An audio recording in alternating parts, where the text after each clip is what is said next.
Wala nang maraming paligoy-ligoy pa, diretso sa punto na.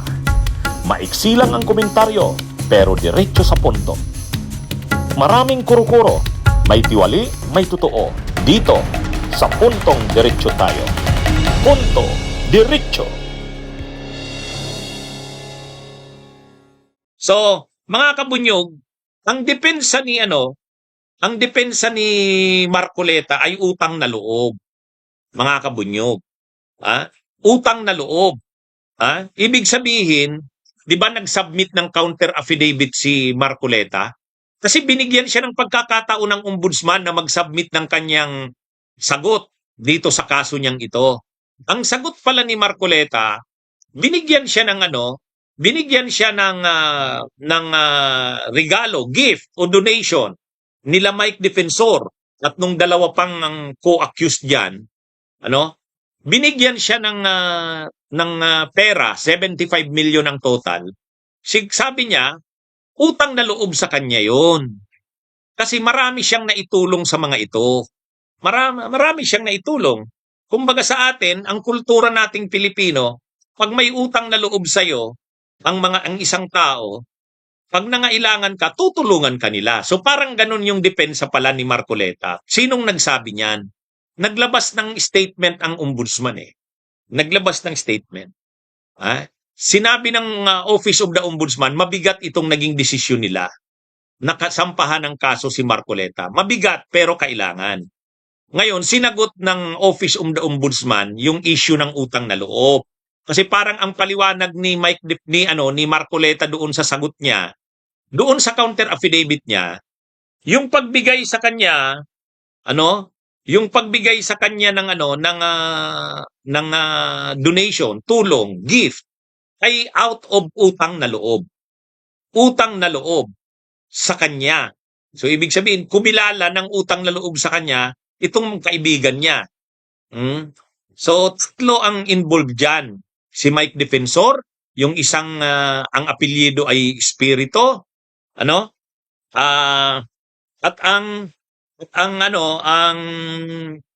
isa pa, mga kabunyog, ay si Viray. May isa pang ang apelyido ay Viray. Yan yung yan yung mga nagbigay ng donation diyan, si Mike Defensor, yung isang ang apelyido ay Espirito, at ang isa ay apelyidong Viray. So, ito, mga kabunyog, mga kababayan, ang sabi yata sa counter affidavit ni ni Marcoleta na utang na loob. Ngayon, ang sabi ng ombudsman, hindi pwede yung utang na loob. Hindi tama na depensa yung utang na loob. Sa katunayan, yan na nga yung pinagbabawal ng batas na yung tatanggap ka ng gift sa isang tao out of utang na loob. Precisely, yan yung yan yung pinagbabawal ng batas.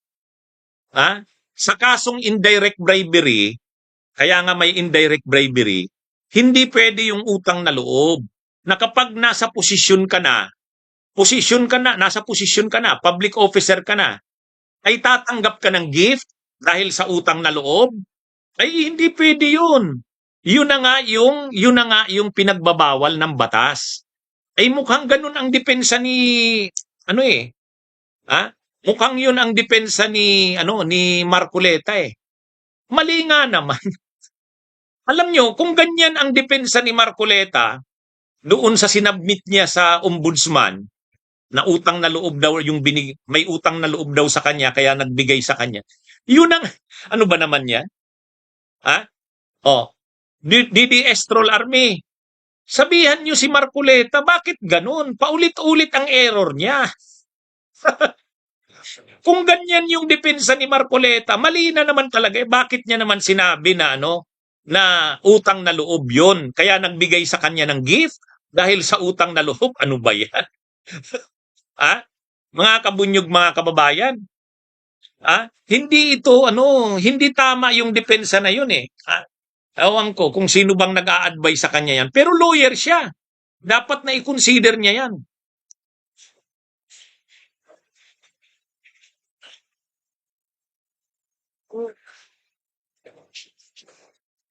Dapat na i-consider niya yan, mga kabunyog, mga kababayan.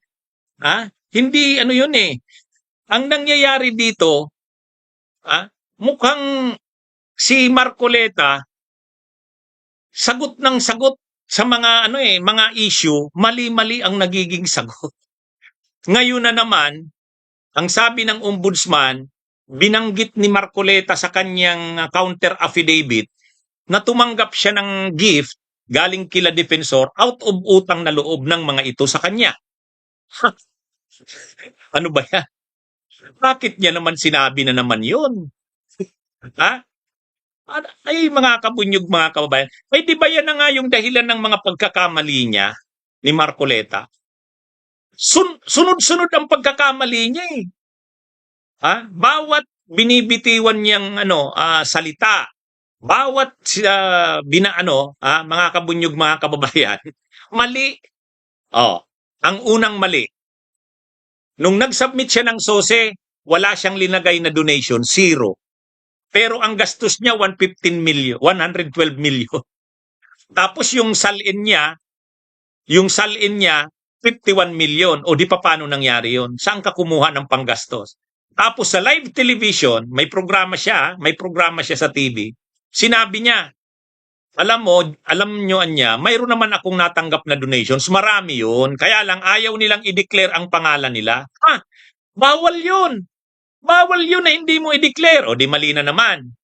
Pagkatapos noon, ang sunod niya na naman na sinabi, hindi, nakatanggap ako ng donations, galing kay Mike Defensor, galing kay Viray, galing kay Espiritu, total 75 million. Pero, natanggap ko yon January pa, hindi pa campaign period, therefore, hindi pa ako kandidato, kaya hindi ko dapat i-declare. Tama ba yon? Yes, lusot ka sa COMELEC. Pero, hindi ka lusot sa indirect bribery at sa plunder kasi bawal kang tumanggap eh. Nang official ka ng gobyerno, tatanggap ka ng gift. Maliit nga na gift, bawal. Lalo na yung 75 million. Tapos ngayon na naman, nabasa ko yung statement ng ombudsman. Ang sabi ng ombudsman, yung utang na loob na sinabi ni Senador Marcoleta sa kanyang depensa, yung counter affidavit niya, ay hindi katanggap-tanggap. Hindi pwede ang utang na loob. Yun na nga yung pinagbabawal ng batas. Huwag kang tatanggap. Kung official ka ng gobyerno, huwag mong gamitin yung utang na loob kaya ka tumanggap ng gift. Ano ba yan? Parang ito, mga kabunyog, mga kababayan. Laging sablay. Ito na naman, mali na naman yan. Kaya sabi ng ombudsman sa nilabas nitong pahayag, mahirap ang ginawa nilang pag-file ng kaso kay Marcoleta. Pero kailangan. At yung sinasabi ni Marcoleta na utang na loob, out of utang na loob ng mga kaibigan niya kaya siya binigyan, hindi pwede yun. Hindi uubra yung gano'n na depensa. Ay, mga kabunyog, mga kababayan, ano bang nangyayari dito kay Marcoleta? Anyway, magandang araw sa inyong lahat. Mabuhay po tayo. Bunyog, halikan na kasama ka. Bunyog, kapag buklod ay may pag-asa. Luzon, Visayas, Mindanao, isa ang pananaw.